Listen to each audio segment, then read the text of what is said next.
Hello, everyone, and welcome to another Change Your Game with GTD podcast. My name is Todd Brown, and I am here as always with Robert Peake. Hey, Todd. Hey, Robert. And I am thrilled to say that as a guest today, we have Marcelo Cervone.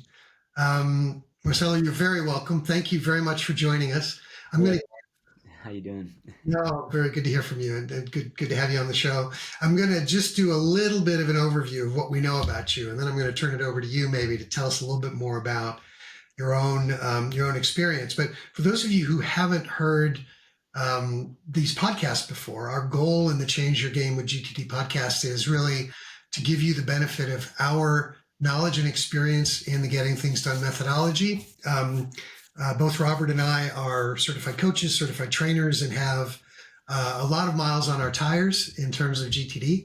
And Marcelo, one of the things we're going to hopefully do with you today is give you the opportunity to tell us, what's working for you in your GTD practice and systems, and also maybe what are some of the things that you've got some questions about or some concerns about, which we'll get onto in just a minute. But as far as the headlines go, as I've understood it, and I've had the pleasure of watching an awful lot of what it is that you produce. But you're an actor and musician.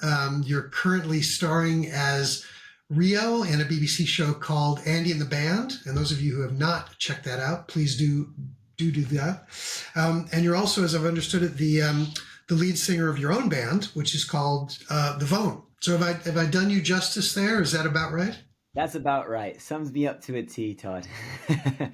Yeah, those are the main things I'm currently working on, and Great. yeah. And tell us a little bit about your GTD history. So how did you come to the methodology? How did you learn about it? What's your experience been so far? A great friend of mine who also happens to play bass in the Vone and bass in the TV show. Because for those who don't know, Andy and the Band is also based on a real band called Andy and the Odd Socks. It tours around the UK. In fact, now as of 2025, tours around the world because we did our first Australia tour in January, which was amazing. So this GTD trainer, Marcus Ramtahol, back in the day, he was just a GTD aficionado. He gifted me for Christmas a GTD the book, the original book, right? And I read it over Christmas, and I was like, oh, there's so many nuggets here, kind of mind blown. And then as Marcus went into his training, as part of his training, he had to get people to sign on to Foundation Level 1 course, which I then did over 2 days. So that's how I came to it, and that's how the practice began. That was back in 2018. Been using it ever since, and it was a pretty big game changer, especially as things got a bit harder because I now have a 3-year-old at home, and things certainly don't get easier when you get children involved, and so all of that's just helped me manage my life a lot. And that's great stuff, and really good grist for the mill, and good to know as well a little bit about what's going on at home, because of course GTD is not just about making things happen in your professional life. It's also about making sure that the wheels stay on things at home as well. Could you just give us at a high level what are the elements of your GTD system, your GTD practices that are really working well for you at the moment? What would you count among those things? I think that the number one thing, uh, I'll go from smallest to biggest. The 2 minute rule was mind blowing for me. That's become regular practice. I think the amount of hours I've saved by just getting that done, if I know I can do it immediately instead of just like leaving it for later or writing it down. If it takes longer to write it down, just do it there and then. And that's definitely been a game changer. Then working backwards, just like I'm really passionate about languages.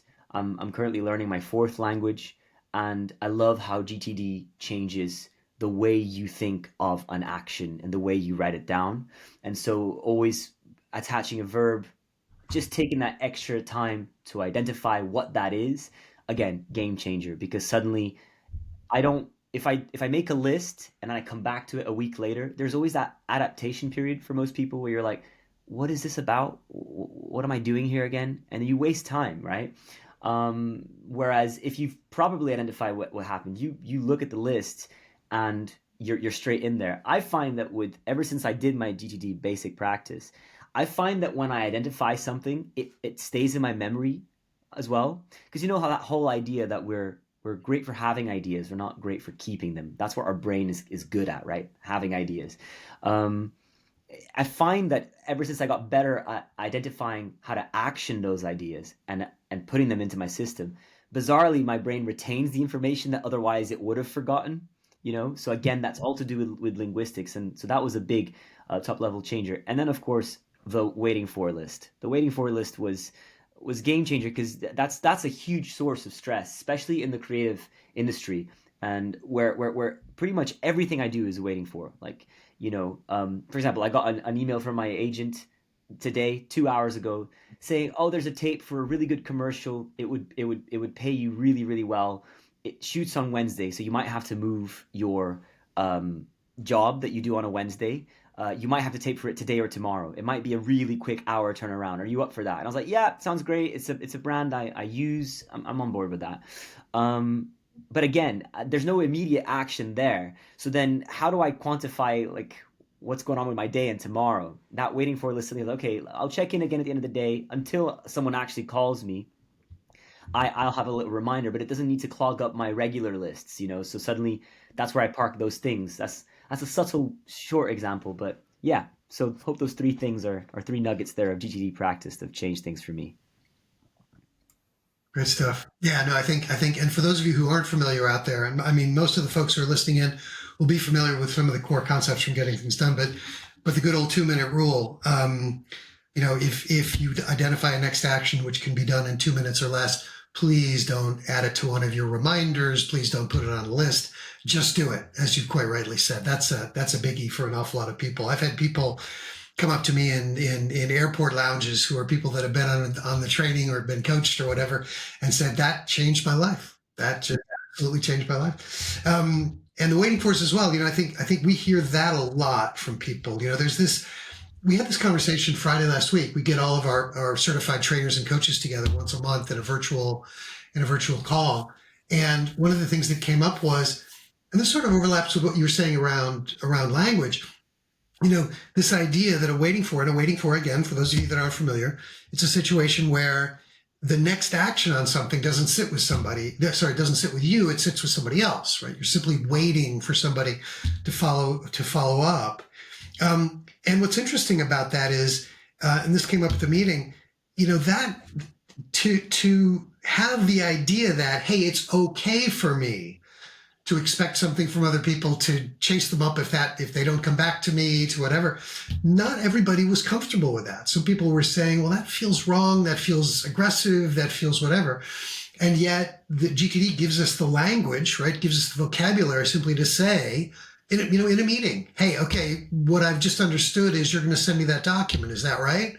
Great. Now we've got a waiting for situation, right? And we both agreed, yeah, that's the situation. So there's no sort of friction there as a result of that. That's just it's an agreement between consenting adults, I was going to say, which sounds a little strange, but anyway, you know what I mean by that. I know exactly what you mean. I know exactly what you mean. And the biggest thing is it's the dates. I keep track of the dates in which I chase something up.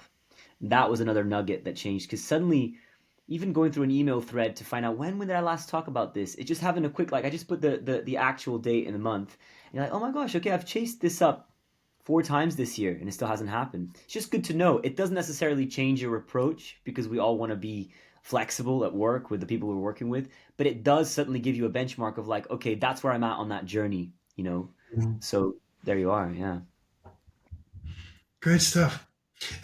Well, so I'm sort of tempted. Robert, did you have anything you wanted to interject at this point? I was going to potentially just turn to Marcelo and say, hey, how can we help in terms of a little bit of live in the moment coaching? But anything you want to add to what we've said already?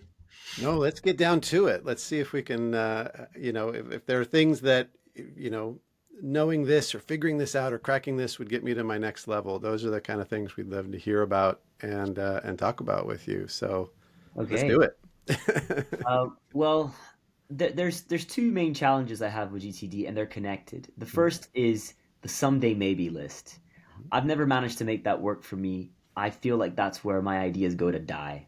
Mhm. And over time, the someday maybe list starts to work more as an anxiety inducing thing rather than not, because it's like, oh, look at all these things I'm never going to get to do, or they feel so unachievable. Um, So that's the first one. It connects to prioritization as well, which is the second issue, but I think I'll tackle one at a time. So yeah, I don't know. Mm. Well, I'm particularly big on the someday maybe list. So Oh yeah. yeah. Big as in there's a lot of them too. I've had more than 100 items on a someday maybe list at various points in time. So I mean, what I'm hearing is, so you said, sometimes it feels like a place where things go to die. And I think the first thing to clarify is what goes there and what your attitude is when you look at it. So for me, I'll just tell you how I relate to the someday maybe list, and maybe this is a compare and contrast that could help. To me, the someday maybe list is good ideas that I don't want to lose, but that I don't want to commit to right now. And that last part is super key for giving me the freedom and the flexibility to just put all kinds of sometimes, slightly nutty things on that list. So my active commitments are projects, my active commitments are next actions, and those are in a very different place, not only in my system, but how I kind of hold them, right? So in order to make sure it isn't a place where good ideas go to die, I also look at that periodically. It's not every weekly review, but it's pretty regularly. And one of the things is, I'll do it near the very end of my weekly review, because sometimes I'm like, there's nothing on that list I could possibly take on, right? My plate is so full. I don't want to look at the someday maybe list. And other times I go, oh, that was good. I feel on top of stuff. I'm curious, what's in there? Let's go have a little peek. Let's go look at. It's almost like shopping for stuff you already want, or like somebody's lined up the initial list of cool ideas. So for me, it's actually can be quite enticing. But what I'm hearing you say, if I hear you right, is there was a sense of I'm not achieving those things, or if those things are piling up in the someday maybe. So I wonder if you could tell me a little more about that. Yeah. Yeah. Can I start by asking you a question? Do you ever get to that week review moment and you go, um, I'm on top of things, and then diving into the something maybe list is what takes you over the edge? Like, as in now suddenly I'm not on top of things anymore because I'm now personally overcommitted. Does that ever happen to you, or It or am it I? doesn't with the someday maybe list, because the someday maybe list again is not stuff I'm committed to. It's stuff I might be someday interested in being committed to. So that's a really important distinction, I think, for you if you're feeling overwhelmed by that particular list. Yeah, I think that's the problem. I'm looking at the list right now and I'm thinking, actually, these aren't things that I'm like not committed. Like there's stuff here about royalties that I need to sort out. Mm, There's mm, stuff here about a release, and but it was like basically there's so many different ways you can do. For example, as an independent musician, there's so many different layers you can add to a release. The more yeah, time, the more money you have, the yeah, better your release can be. yeah. So halfway through planning a release, I might go, "That's such a good idea. I wish I had time for that, but it won't work for this release." So then I put it in the Sunday maybe list, but maybe that's the wrong list for it because really I kind of want to be thinking about that throughout the entire release process because at some point it might creep up into the realm of reality. Suddenly someone might offer you something. Actually, now that's possible again because that particular offer has changed our budget constraints or whatever. Um, it's just funny, isn't it? Like a lot of these things are connected to my career, and I guess this connects to the second issue. Is it's about how you prioritize. I mean, we had a brief conversation before. I feel like when you're working in a slightly more organized corporate situation, and by that I mean somewhere where there's a hierarchy, there's someone with a responsibility to look at the overview of the company, be like, this is the direction we're moving in. And then there are other someones with the responsibility of actioning that slightly more on the ground level, right? I feel like in that scenario that I've only worked in a few times, an example would be the TV show. I feel so relaxed during the TV show compared to when I'm just running my own business because someone tells me where I have to stand, what I have to wear, what time it is to eat, what I have to say. There's no decision making process. The only thing I bring is the decision of how I deliver a line, and that's all the creative juice I have. And so when you realize that, there's so much creativity in that limitation, right? Uh, fast forward to the TV show's over. I'm home, and I'm now trying to, we're as the Vone, we're very lucky to be an independent band that makes an income every month because we run our own Patreon page. And recently we actually launched our own Vonely fans as a little play on words. It's actually run off our own website. It's the same as the Patreon. It's just a quirky way to call it because, people know about OnlyFans, and that's like permeating the pop culture. So it's actually really funny. That's working really well as a branding idea. But in that realm, like the sky is the limit. If I have 12 hours to spare, I can spend 12 hours promoting OnlyFans. If I have 24 hours to spare, I can do it. There's no limit to how much I can do because there's always more people I can reach, you know. So then that becomes a problem, because the tasks that pertain to promoting that one product, for example, uh, who decides when it's time to stop, and who decides when it's time to, like, that's an idea to park in the someday maybe. And then I'm always asking myself, if I park it in the someday maybe, could I have made more money in this term? Could I have made more money this year if I had just executed that idea now? And then which of the ideas are more important? Which promo idea is going to land? And you can't test them all. You test as many as you can. So that's kind of that. Like, that was the second issue I was going to bring up, but it connects to the someday maybe list and why maybe some of my actions are going into the wrong place. You know, I so love what you just said about kind of how this all fits for you when you're working on the TV show, as you said, because what you've really, I think, in that example is you've sort of solidified the point in a lot of ways of the work we do, right? So what you said was, look, I don't need to think about where I'm standing, what I need to say, the words I need to say, because that's in the script. I don't need to worry about when I eat, blah. So all of that's been taken off your mind, as it were. And what that leaves for you then is all of your creative energy to figure out, okay, how do I deliver this line? What exactly does this look like? And that, in a nutshell, is it's not only sort of the point of GTD, right? How can we reduce the cognitive load we have of all of the things that we could, at any given moment, be thinking about, so that we can focus completely on the thing which should have our attention. So I absolutely love that as an example. And the other thing that comes to mind for me as you're talking about it is, some people who are like you, in creative industries, right? When they first get exposed to GTD, sometimes there's this hesitation. There's this, is this for me? Is this too much structure? Is this really what I want to be doing as a creative person? And the feedback that we've gotten over the years, and I think we've just gotten from you as well, is what GTD does is it creates the space for you to bring your complete creative self to whatever it is you're doing. And that's one of the big pluses of GTD. So thank you. I think you've made some really, really powerful points about kind of, as I say, the advantages that the methodology brings.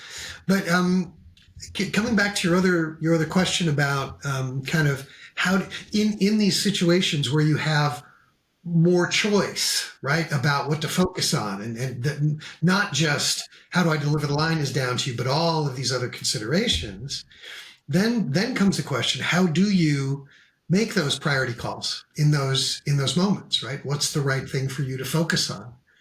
Robert, what's on your mind about this? I'm sorry, this is a little bit of a punting it to you, and I'm very happy to Yeah. keep riffing on my own thoughts on this. But I'm just curious. I'm wringing my hands here. This is my territory, really, in a lot of ways. So, I mean, I work for myself too, but to be honest, that's only one part of my life. I have sort of endless curiosity about many, many other topics outside of work as well, which is why my someday maybe list grows to hundreds of items. So there's a couple other things, first of all, that you may want to consider implementing that can help you within your GTD system. When you talked about new releases and the fact that actually that's, something to be considering ongoing, you might look at something called checklists.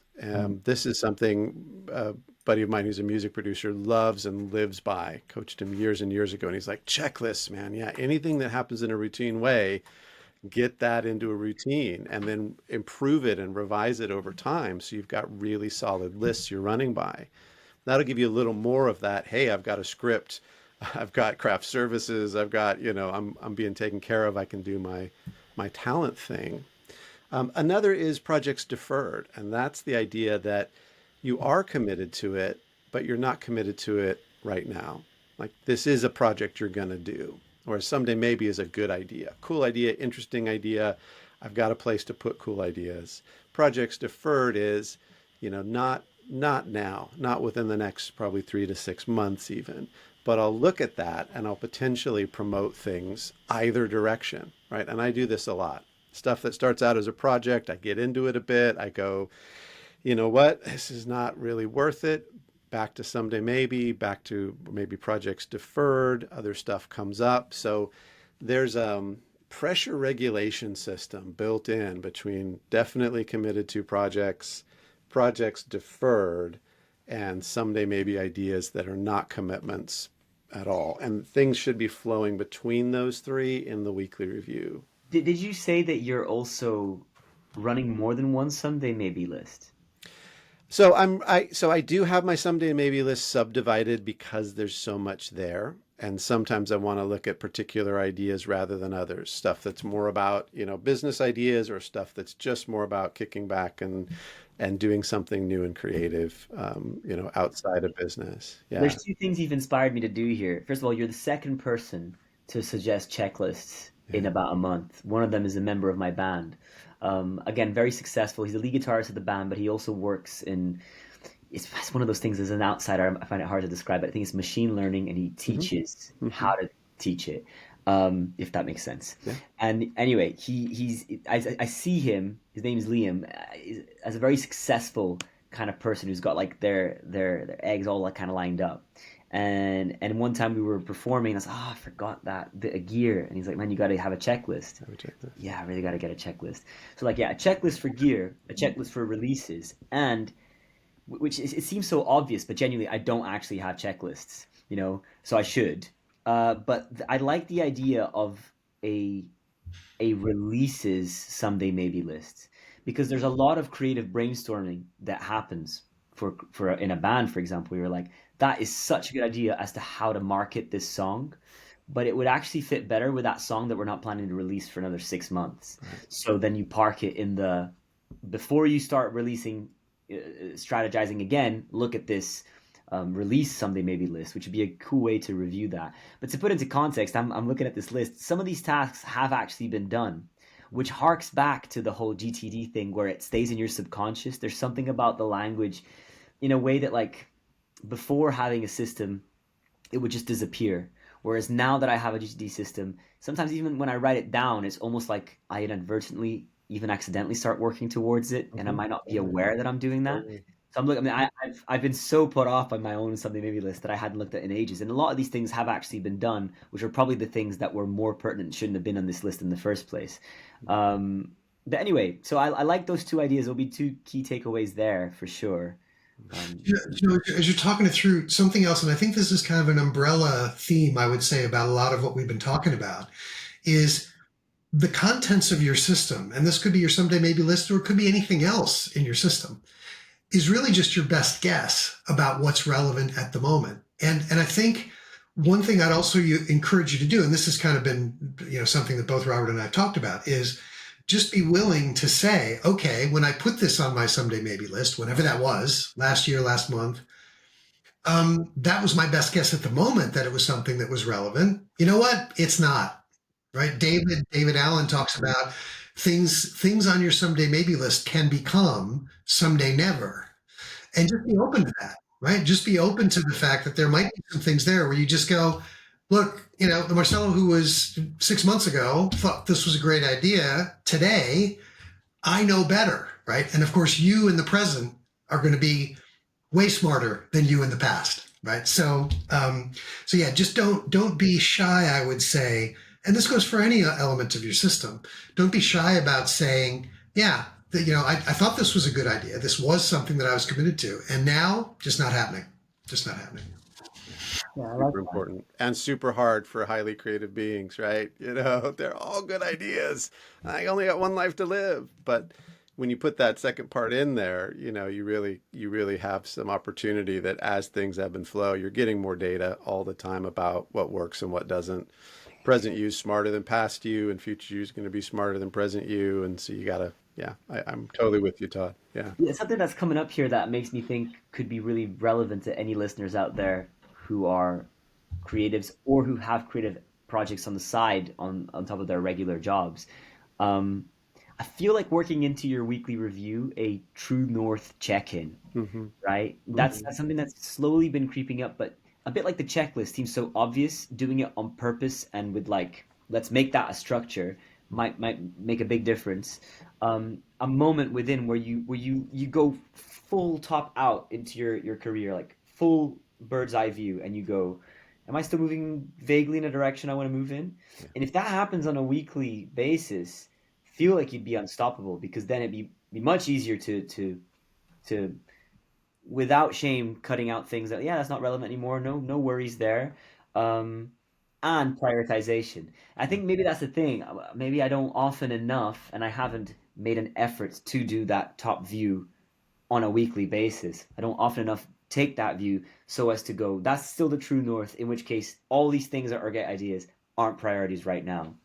You Mm. know, I suppose companies are structured in a way to do that. Yeah. And when you're a sole trader, you think, yeah, I'm my own company. I pay my taxes, I do my thing, I'm making it happen. But actually, maybe some of these fundamental structures that go into business practice, you are fundamentals that you make assumptions that you forget to include. And actually, that's where, as an independent person, you should go, yeah, let's do our AGM, but it's a check in with yourself. Mhm. Absolutely right. Yeah. Have a look at the areas of focus, revisit that part of things, because jobs come with job descriptions, but your life doesn't necessarily. But if you identify what are the different things to maintain and support and look after, and are they the right things that I've accepted in or not, that's the next kind of level up, and exactly as you say. But there's a clue in the phrase AGM, right? That's an annual. So you don't want to be looking at your 5-year plan every week, but once a year, definitely. And also an amazing thing to do with with a partner, with a band, with those people that are really important in your life too. So yeah, as people get more into the prioritization game, moving up those what we call the horizons of focus into what are your ongoing areas of focus that influence which projects you should be taking on, into your kind of goals and vision for the long term, and how that influences what this year's projects should be. That's a big key for prioritization, definitely. Nice. And I'm really sorry to say this, and the time has absolutely flown. And Marcelo, thank you so much for being a guest today. I hope what we've managed to impart in the time that we had was helpful, and will help you out a bit in terms of refining what you're doing already. It sounds like you're ticking an awful lot of the GTD boxes of things that are helping, which is great. But look, we're all on a journey, right? And we are all sort of constantly asking questions about how can I do it faster? How can I do it with more ease? How can I do it with less stress? So yeah, again, thank you very, very much for being a part of it. Thank you Yeah. so much for having me, and definitely feel very inspired to carry on this journey, as you said. Great stuff. And thanks to all of you out there who've been with us for this Change Your Game with GTD podcast. Please do like and subscribe so that you'll hear about future episodes. And in the meantime, if there's anything that in particular that you would like us to be talking about in these, then please do let us know that too. So for now, for Robert, for Marcelo, and for myself, thank you very much for being part of it, and we'll see you next time.